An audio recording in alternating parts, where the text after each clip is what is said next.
Hello, everyone, and welcome back to another show. My name is Tyler, and I'm here with Matt, the founder of ORATS. ORATS is an options analytics platform built on top of over 15 years of historical options data. And our dashboard is integrated with Tradier, meaning you can research and discover trades on our platform and then seamlessly send them through to your Tradier brokerage account. So last week on the show, we discussed how we calculate our earnings indicators. And today we'll look at some of our volatility indicators and how you can use them in the stock scanner, a trade builder, and our API to help us find a trade for this week. Matt, if you're ready, do you want to get us started by reviewing our portfolio so far? Yeah, we didn't have any trades last week, but we've been doing really well. I think we're like 7 of 9, if I'm not mistaken. But we'll get a trade today. What are we talking about today, Tyler?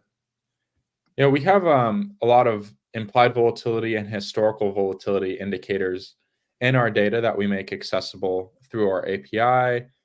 We teach them on our university, and then we have them all here in the dashboard as well, available in our stock scanner, in our custom backtester, and a lot of places for you to use. So we come up with implied volatility indicators, ratios to moving averages, and ratios to historical volatility, and a bunch of things that you can use to help you make a trade. Cool, and we have this indicator search bar as well. What I want to talk about maybe is my favorite. It's just good old-fashioned historical volatility versus implied volatility. Let's get a better look here. I just happen to have IWM up, the Russell 2000 typical ETF. So, and our graph that we have, our default graph for the trade builder here, so we're in the trade builder, is the implied volatility in blue, and the magenta is historical volatility. And we use a Parkinson method that uses open, high, low, close for the historical volatility. So historical volatility is how much the stock moves during the day. And if you're buying an option, you want usually you want a higher volatility so you have a better chance of getting in the money, staying there, and expiring there. So it makes your options more valuable. So what we like to find, if we're selling volatility, is where the implied volatility is very much above the historical volatility. And when you're buying, you want the historical volatility above implied. So this is IWM, and I don't see much going on here. As a matter of fact, it kind of oscillates. But there are some ETFs and stocks that do have a very much of a tendency to trade on one side, and we'd like to try to find those today. How does that sound, Todd? Yeah, that sounds good. So that's in our stock scanner, right? We've been using that quite a bit during these shows. Yeah, I mean, stock scanner is such a great way to filter through just tons of symbols and find the best indicators. So what I'm gonna do is I've set up a scan here, looking for ETFs. I want to sell vol. I want to find out where IV is a lot higher than HV. So for implied, it's higher than historical. So what we can do is typically I like to get a stock price that's not $5, so it's above a certain amount. I just kind of randomly chose 28. And then if you go to implied volatility, since we're going to be looking at implied volatility, I like to set a range. Like, where would I sell? Like, I don't want to sell 100 vol stock. Those are pretty crazy. And anything below 10, probably don't want to sell it. So we have our 10 to 50. I settled on for that. And also, we're just showing what the confidence is. So confidence is, how many options are there in the option chain where we can use to create these at the money volatilities. So I don't want the and it ranges from this is from 0 to 100. So these are all pretty high that they're finding right now. And so what I'm going to do is I'm going to search for our IV. We already have a ratio. We could make a ratio here. So I could make, implied volatility divided by historical volatility. And then, I could display that. But we already have in our ratios tab, we already have this conveniently here. So IV divided by HV. And so I want that greater than 15% edge. So that's going to have a 15% gap, hopefully, when we graph one of these, we'll see. Asset type, so if we go to just the fundamentals and asset type, ETFs are 5 to 8. So ORATS just has a numbering system, stocks, indexes, and then ETFs. And then I want average option volume very high, 5. That's a lazy man's 5,000 or above in that trade. So that's a good that's a good setting that we have in there. So you're going to have a pretty liquid stocks. So and then I could sort this. So I sort on IV divided by HV, and I want to have descending. So that's the highest implied divided by historical. So let's just take a look at that. So it's EWJ. And let's go to the trade builder. And now, Tyler, could you see what I'm talking about the graph of that magenta line is a lot there's a much bigger gap in there between the HV and the IV than we saw on that last ETF that you had pulled up. I think it was IWM. Right. So that did not have a very large ratio. Yeah. But this is very pronounced. So you can see that gap is what we're talking about. That's what we're looking for. So we're happy with that. I don't like the fact that they don't have that many expirations, but we're gonna set up a scan that will take in all of these stocks here. So you have a lot of the interestingly enough, you have a lot of the EM, EW, what is this, Brazil? Yeah, Brazil, EFA, and Japan. So what we could do is then go over to the option scanner and take stocks. So number one, if you add symbols, so these are all the lists of all of our various either templates or option scan, or I'm sorry, this is for the stock scanner that we set up. So here's that ETF IV divided by HV solve all that I set up. So that went and got our ETFs, and then now I'm going to say here are the strategies that I like, of all these that I want to look at for this short put spread, short call spread, and then iron current is a combination of a short call spread with a short put spread.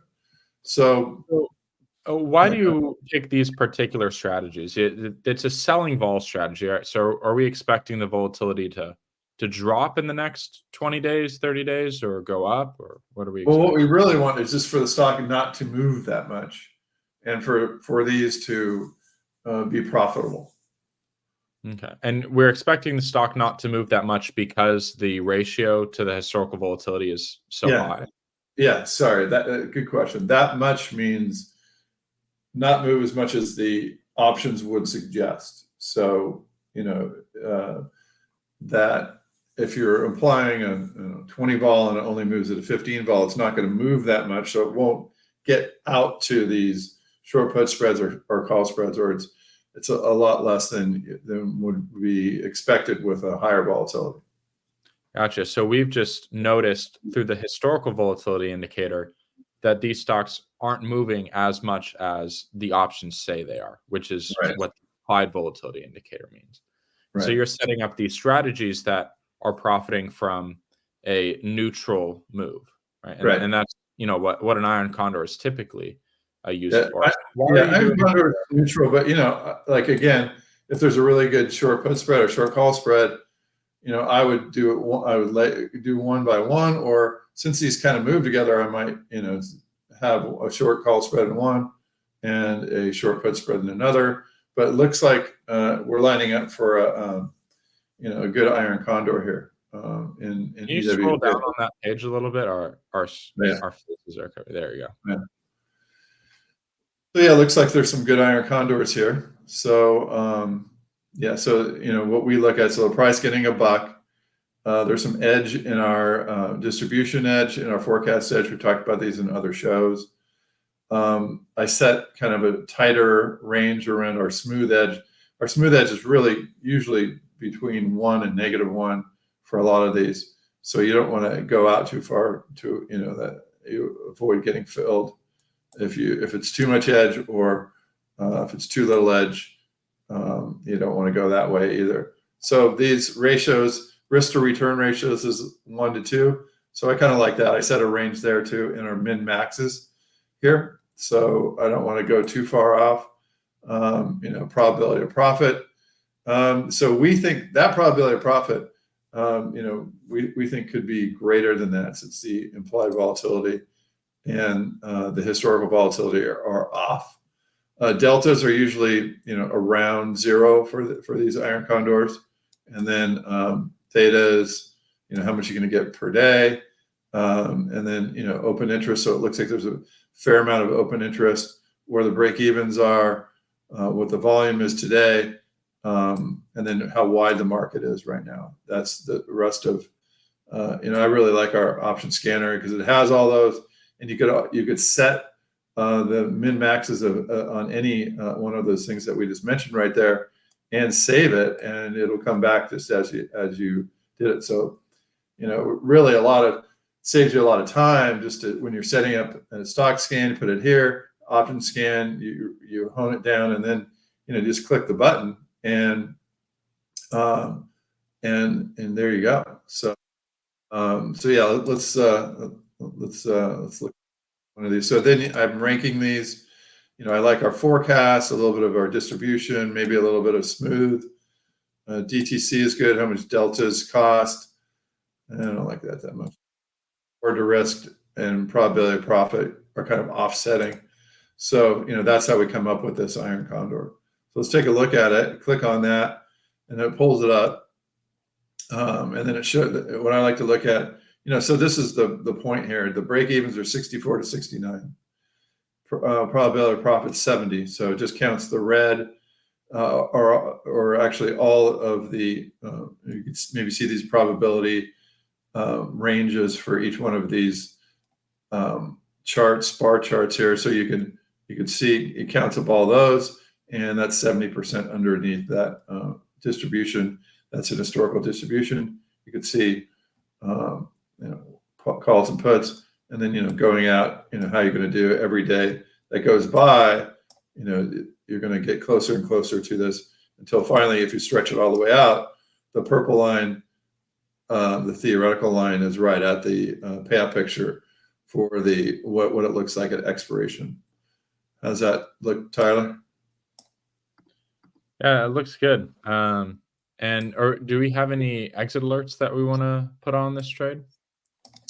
Yeah, so I like to use, now for this trade, I like to have exit alerts. So how could we find these? One way that we could go to our back tester, and we can go to the let's minimize this.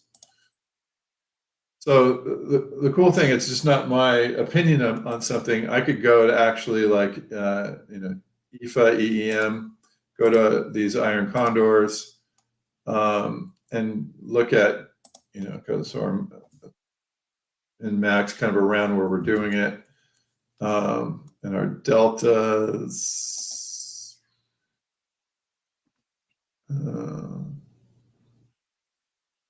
So it's taking a little bit of time to get there, but we look at how, in our historical back test, we could look at, it looks like they have a problem with the EEM, and we don't have EEJ, but I've looked at that earlier, and the best way to get these is about a 50 delta or so.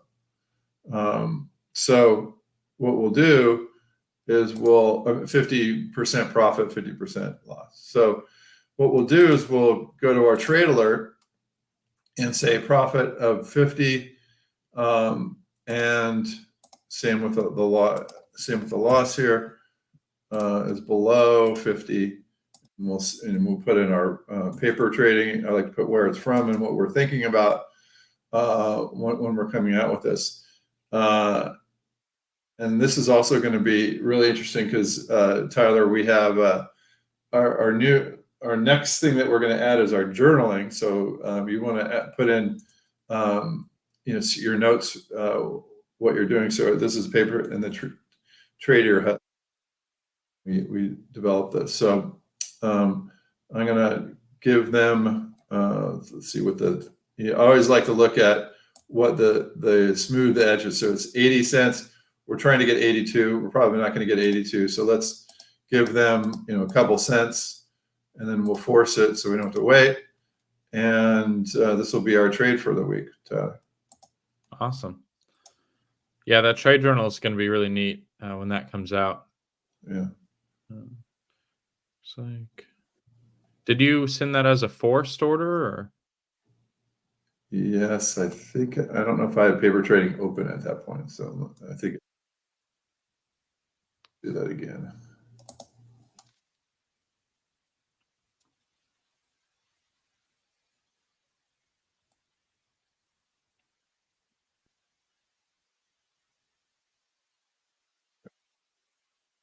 Okay. So anyway, that should go in, and we'll track that particular trade for the next week. So hopefully we could continue our winning streak, Tyler. Yeah, that'll be good. And we'll have these scans. You went over the stock scan and the option scan today. We'll have those available on the templates page after the show, so you guys can go and see those and trade them for yourself. I think right now we have quite a few stock scan templates and then a few option scan templates as well.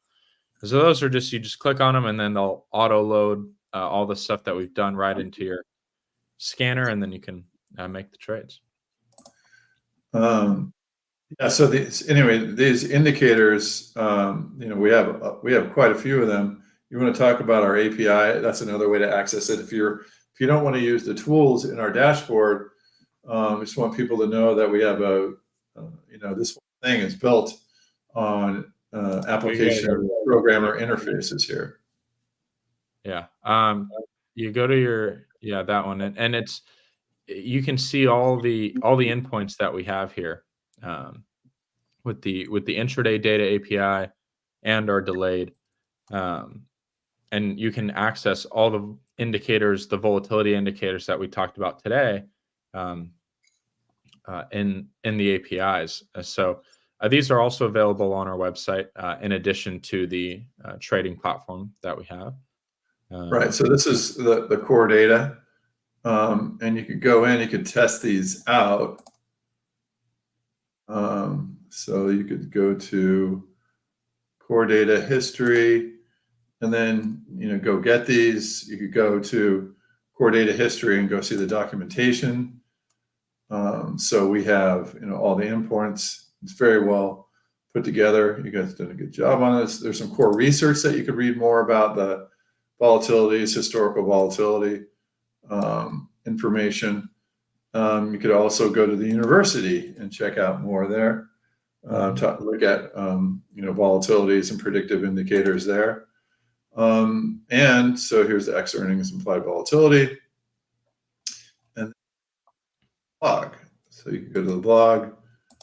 And I wonder if we could just go HV. Yeah. So you can just go HV and a bunch of these pull up.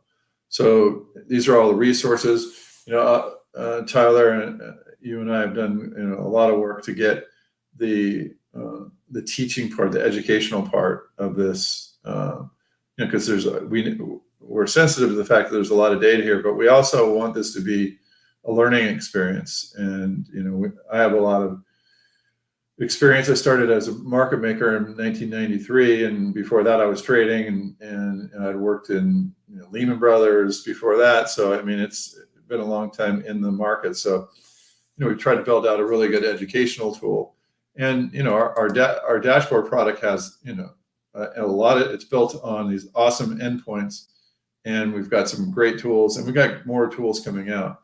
Of course, we're all built. We talked about this before, but it's all built around the university, and it's built around the 4 pillars of trading: researching, which has to do with back testing and using these indicators. Implementation has a lot to do with scanning, and also eventually we'll get some systematic automatic trading going for this. Risk management, that's looking in the positions, looking at your min and max losses, and risks by sectors and all that. And then review is that's our going to be our new thing. That's our journaling application. So this is how ORATS is designed. We've been working on this for many years, but and then as we get all these, we just keep improving and improving. Yeah. It was a good show today, Matt. I think those volatility indicators are helpful, especially when trading things like iron condors and vertical spreads like that. And that gap between the IV and the HV is really interesting to see. So we'll see how that trade pans out. And if you guys have any ideas for indicators that you guys like to use in ORATS, just leave a comment and we'll go over those indicators that you mentioned, explain them. If you guys have any questions on them, we're happy to answer those. Yeah, it's great to hear from people. So we love the comments, love to get emails. So yeah, reach out to us. We have chat on our dashboard. We have chat on our site, so you get hold of us pretty easily. Yeah. All right. I think that covers everything for this week, Matt. Thank you, Tradier, for hosting us again, and we'll see you next week. Thanks, guys.